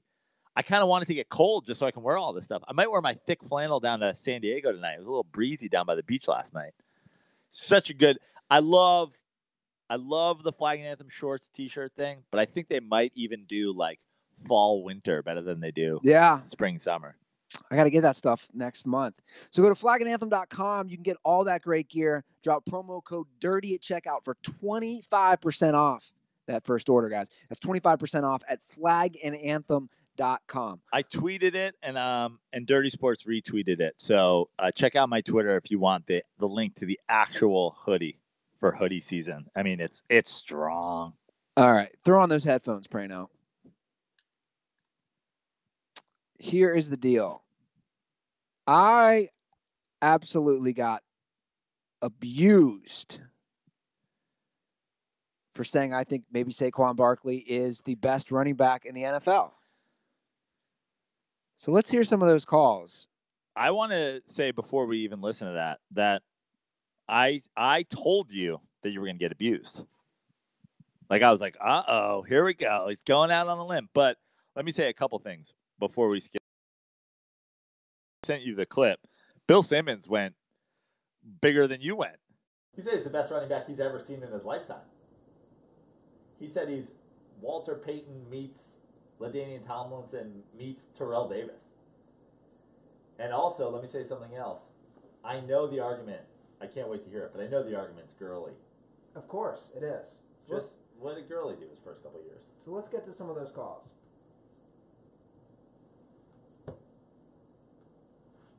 Maybe? There we go.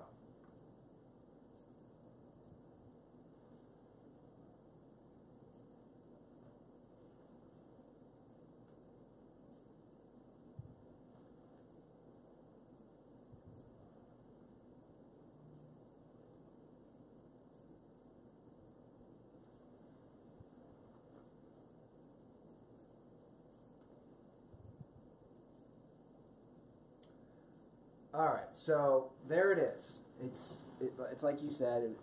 The play is that Todd